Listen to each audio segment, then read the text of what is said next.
Welcome back to this final segment of Broncos Beat. Gentlemen, before I let you go, I have to get your thoughts on Colin Cowherd's comments last week. When asked which second-year quarterback has the best chance of winning NFL MVP in 2020, this is what he had to say.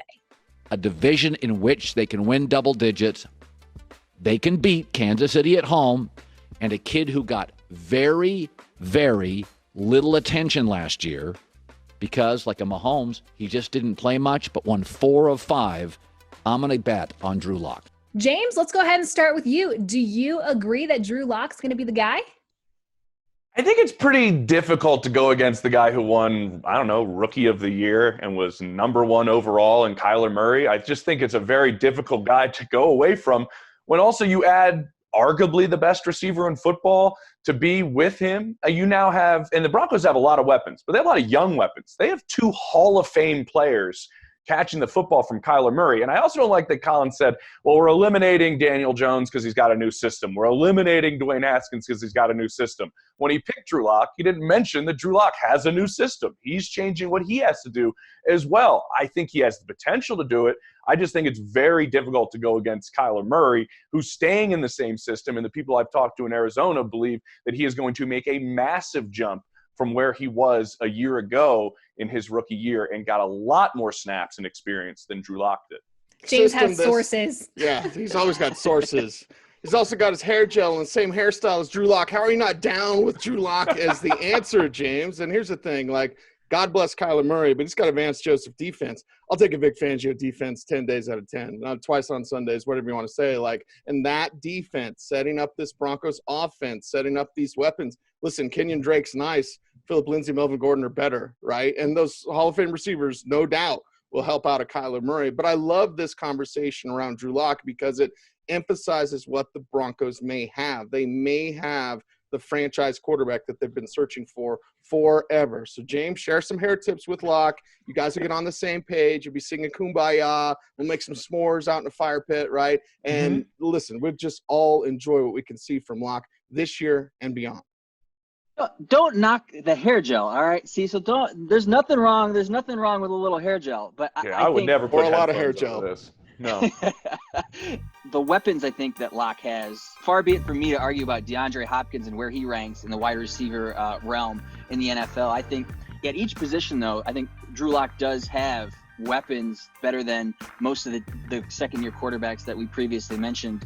We mentioned Noah Fant at the top of the show, Cortland Sutton, 2 great running backs. I think with the multitude of weapons that Drew Lock has around him, it's kind of an easy pick with regard to the Cowherd argument. Well, and let's talk about the system on offense, right? Because James brought up that offense, and Cliff Kingsbury is this version of Chip Kelly. Now, he's better than that, right? But Kelly had some initial success in the NFL. What happens? You get found out. James, you know this. Matt, you know this.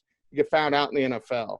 Usually about a year. So a year of looking at Cliff Kingsbury's system at the pro level. Yes, the Hopkins edition is magnifique to go along with your Christian Kirks, right? And we're going to be talking about Andy Isabella as well, not 4.2 UMass speed, but Pat Shurmur's offense is more proven, more time proven, more experience with Shurmur in the NFL. He's seen it all. He's done it all. Kingsbury's still trying to figure it out. And that's a big point. And Cecil is kind of right, because a lot of people do remember, thought the Cardinals were going to fall flat on their face this past season. And I remember Kingsbury telling me on the sideline during the preseason when I was talking to him, he goes, we're going to be a lot better than people think we are. And he was right. And we'll see what happens in year 2. The biggest part with Drew Lock is how this offseason goes. And I thought it was really telling when he talked to all of us and said, I learned this offense 10 times faster than I did last year because I've figured out how I learn. And I talked to Kurt Warner about that because it stood out to me. And Kurt said, that's the most important thing at the quarterback spot. You have to find how you learn your offense, how you go through the process. You can't take whatever somebody else does. You got to figure it out for yourself. And once you do that, you learn so much quicker and you get to be so much better at operating it. If that's the case for Drew Lock, this could be a really, really big jump in year 2. Given the virtual OTAs that the players are going through right now, how do you guys think his already established chemistry with Albert Okwuegbunam will help him in his first year as the Broncos' #1 quarterback? It's gonna be huge because we mentioned it all along. Steve Atwater mentioned it on Broncos Country Night a couple nights ago. It's really hard to build chemistry in a virtual world, because the communication aspect, person to person, you can't really simulate that as well in a Zoom meeting. So we've seen the highlights of them at Missouri. One look and they already know which way the other one's going. So I think it's going to be huge. That part is enormous, and it, along with Cortland Sutton that he has some chemistry with already.